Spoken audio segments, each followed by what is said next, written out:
With the concept of global conflict becoming very mainstream, with what's happening over in Ukraine as well as in Taiwan, we know that there is an urgency to be prepared for the possibility of World War III. So in this video, I figured we'd talk about some of the preps you should stock up on now, just in case that big one ever happens.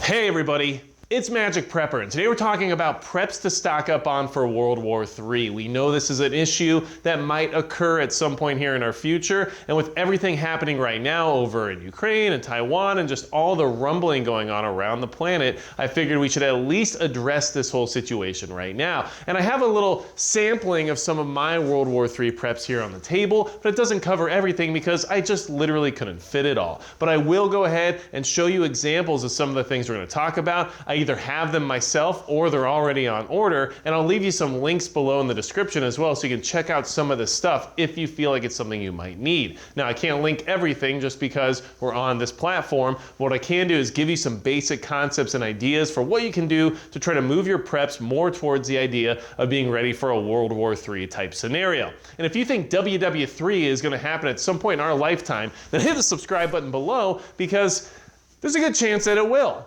So, first and foremost, what are we talking about here? Well, we know World War III is likely to have some kind of a radioactive element to it, right? So what do we need for that? Well, radiation detection is going to be a big deal for knowing whether you're in a dangerous area or not. So we know that Geiger counters are a good thing to have in the sense of preps, but they are also very expensive. So if you can't afford a Geiger counter, or you don't necessarily feel you can justify the price of one in order to detect radiation based on a World War III type scenario, then check out the radiation detector cards that are available easily online in places like Amazon, where it's a card that could fit in your wallet that can easily detect radiation if you needed to. And what's nice about it is that it's very inexpensive, and at the same time you have at least a remedial way of actually detecting radiation in your area. So there are multiple options there, but make sure you have some form of radiation detection so you can tell if where you are is either dangerous or if you've been exposed to fallout or something of that nature, and then you have to move on to taking care of yourself in some regard. So let's talk about that next. Radiation protection is another big deal when it comes to preps for World War III that you should be stocking up on now, because once this all catches wind, right? Once everybody feels like, oh crap, World War III is actually here, do you think Geiger counters are going to just be in stock? Do you think these radiation detection cards are still going to be laying around?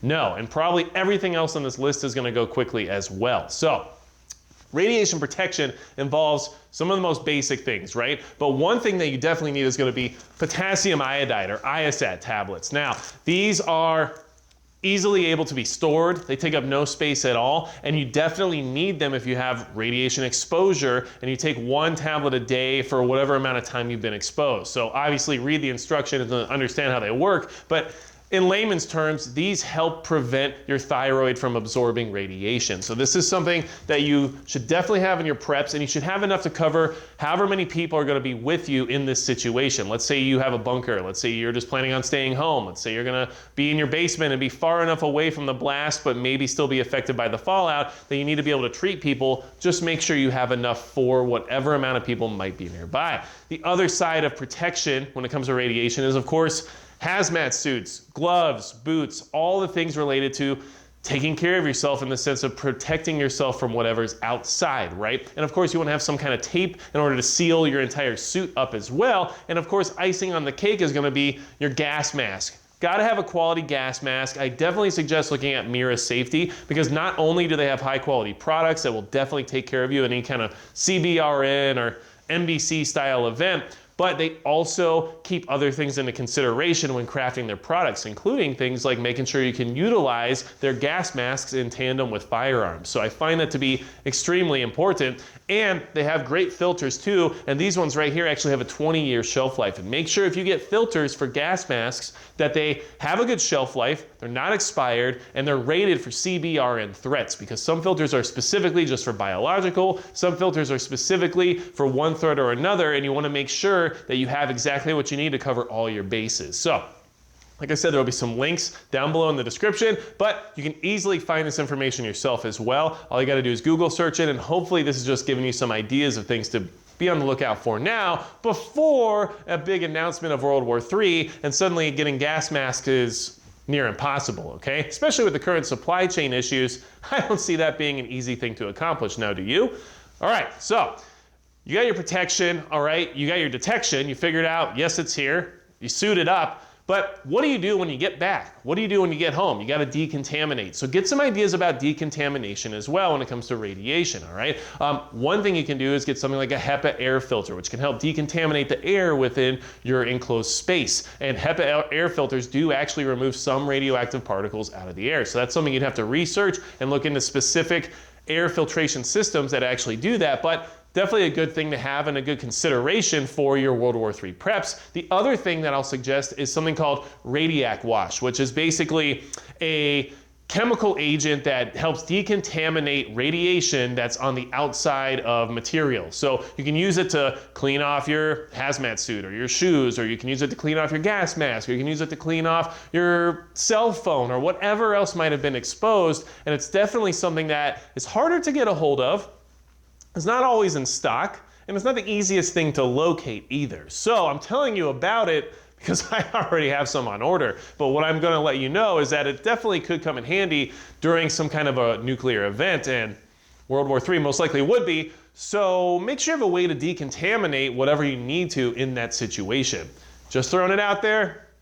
Do what you can to find it yourself, because that's not something I can easily link to. Trust me on that one. Okay, so what else do we need to worry about in World War III? I think EMP is definitely a high probability as well. So when it comes to EMPs, what can you do to prepare for that? What preps should you get? Well, Faraday bags or Faraday cages is probably the best possible thing you can do. There's a lot of other EMP related stuff out there that's more expensive and a little bit higher end, which might not be very budget friendly, especially in the sense that it might not ever happen, right? The justification of the cost might not exist for you. But what I can say is that Faraday bags, Faraday cages are very inexpensive. You can do DIY Faraday cages, or just get the bags, use them for small electronics and small power banks of some kind, and have things that are up and running during an EMP event, right? And I know that they have these awesome ARC bags on crossbreed holsters, right? Which are basically military grade EMP resistant bags you can store all of your stuff in. And that's really cool stuff. So maybe I'll even link that video or something up here so you guys can check out that product, because I thought it was pretty interesting,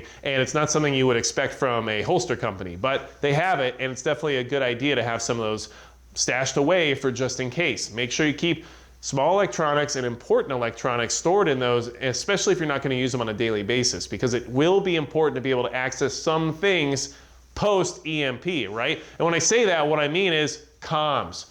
Make sure comms is part of your preps for World War III, okay? How will you know it even happened if all the lights and all the power goes out, your EMP bag didn't protect anything, and you didn't have any comms stashed away to be able to listen into what's happening? If the TV networks go down, or if they get compromised, right? Or if the internet goes down, or who knows what, how are you going to know what's going on in your area or around the country or anything? Well, you got to have some alternate form of communication. So something as basic as an NOAA weather radio could be the difference for you, right? So that's a super basic prep that you could definitely get and have, just to make sure you can tap into AM, FM stations and the emergency alert station, and that way you at least have some idea what's going on. But of course, having some sort of transceiver system is extremely beneficial in a World War III scenario. You want to be able to contact other people outside of your area. You want to be able to listen in and see if you can tap into frequencies that might not be as secure, possibly. Yeah, you tell me. But what I can say is that something as cheap and easy to get as a Baofeng UV5R is a great option for just getting into the game of being able to listen in and hear what's going on out there. And in an emergency situation, it could be possibly used for other things as well, but that's up to you to figure out, because there's some legal issues when it comes to being able to or broadcast on certain radios based on your permission level. So keep those things in mind. But what I'm trying to say is that comms is huge. So make sure you have some form of comms, whether or not you have like a standalone transceiver base, like my little radio setup, or if you have something like a Baofeng, or even if you just have some two-way radio so you can contact people directly with you or within your immediate area. Just have a way to listen into what's going on out there. We all know that having movement and intel is going to be a huge part of surviving a World War III scenario. And if you have no idea what's going on anywhere around you, it's going to be hard to make the right moves or react the right way before something negative comes knocking on your door. Okay, so what happens if something negative comes knocking on your door? You gotta have self-defense, okay? So listen, self-defense is huge, and this is a big deal when it comes to World War III, because there's a lot of different things that could happen there, right? First off, people are gonna be terrible in World War III. It doesn't matter if they're the enemy or if it's your own neighbors. It's just the fact that there will be a lot of scarcity, people won't have access to the things that they need, it's likely utilities will go down, and people are gonna lose their minds and become very chaotic. And you gotta be able to protect yourself from all those people. But you also might have to go Wolverine style on some enemy stuff that's coming your way, and you got to make sure that you can hang tough if you need to, okay? So I guess those too many 80s references in one sentence, but what I can say is that you got to have self-defense. So make sure you have some kind of primary rifle system, right? This is an AR-15 pistol, okay? And this is unloaded and safe, and this, for YouTube's purposes, is a 10-round magazine that I accidentally bought. So this is called a PMag 1030. I'll show you a close-up just in case you don't believe me. But what I can say is I'm gonna get rid of this because I don't actually want a 10-round magazine that's like this, but it works really well for having it in YouTube videos. And you can see here that this firearm is unloaded, there's nothing in it, and it's completely safe. So we're good to go here. But this is just an example of a nice AR-15. This should be a consideration of yours to have some kind of primary rifle. Then you also want to have a secondary firearm, which obviously I would suggest being some kind of high quality pistol. Then you want to make sure you have a way to carry these things. So you got to have a sling, you got to have a battle belt of some kind to have additional ammunition and supplies, and you got to have a chest rig or a plate carrier as well if you really want to go Wolverine style on what's happening. So make sure you get your self-defense stuff out of the way. And of course, without ammunition, none of it's going to do a lot for you now, is it? Look, if you got to go Wolverines, you don't want to be wondering where all the ammo is. If you want to go Wolverines, you don't want to be the only one without any armor. If you're going to go Wolverines, you got to have some primary and secondary action going in your favor, okay? So make sure you have those bases covered, because like I said, these things are not going to be easily accessible if World War III just suddenly pops off. And if you saw how many people went out and bought firearms for their very first time during the crisis in 2020, imagine what would happen if global conflict erupted. Things are going to get scarce really fast. So just make sure you have those bases covered. And some of you might not have some of these things. So do what you can, do your research, and figure out what you can do to better protect yourself, okay? So what happens if you have to protect yourself and things get a little dicey? You might have to deal with some first aid situations, right? So make sure you have medical preps as well ready for World War III. You can't expect hospitals to be able to keep up. If there's some kind of a nuclear attack, do you think the hospital is gonna have enough room for you because, you know, somebody gave you a boo-boo on your leg? No, of course not. So make sure you're ready to take care of your own medical needs. So first aid supplies is huge. You should already have this covered, but if you don't, make sure you have tons and tons of first aid supplies. Things like this wound care bucket from Refuge Medical is a great way to go. And if you use the code MAGIC to buy anything from their website, you get 10% off. So make sure you check them out if you're looking for additional first aid supplies, or just go and get whatever it is that you can afford or whatever it is that you might need in order to make sure that you can take care of your own medical situations without the use of public health care, okay? And that includes things like medication, over-the-counters, and prescriptions. You gotta have those ready to go, and you gotta understand you're probably not gonna get any more once this whole thing pops off. The other thing you have to keep in mind is that you gotta have the knowledge to be able to utilize some of your first aid equipment. So make sure you have books like the Survival Medicine Handbook ready to go, so that way if you do have to deliver some kind of first aid to somebody and you're not exactly sure what you're doing, you have some kind of reference that's a hard copy that can't be turned off by an EMP and can help you keep your buddy or your wife or your loved one alive. These are things you definitely need to consider, okay? So, got a lot of that covered, but what are some other things we need to stock up on now in the sense of preps? Well, I think it's important, especially in a World War III scenario, to have geographic tools. And when I say that, what I mean is you need to have maps, and you need to figure out some of your orienteering skills to understand when you're listening in on your comms and you're hearing about movements or how the chair is in the corner or whatever's going on, you need to be able to try to utilize hard copy maps, because we don't know if the power is going to be on, to figure out exactly how proximal any threat might be to your location and how you're going to transverse any kind of a harsh terrain or dangerous condition and get to your actual location that you need to get to without getting lost. So make sure you have hard maps that are actually paper form that you can actually hold in your hand and have the tools you need to be able to use those maps properly to get you around or to be aware of how close things could possibly be. And the same thing goes into navigational tools when it comes to maps, right? So you gotta have certain tools that allow you to utilize your maps properly, but you also wanna have things like satellite imagery. Print it out or buy it off the internet and have it ready for you for your area so you know exactly what's around you and exactly what you might have to plan based on some Wolverine stuff that might have to go down. The other thing is things like GPS. So let's say an EMP doesn't go off, but World War III is still going. GPS units are still working properly. Having a GPS is still a good idea, and being able to utilize it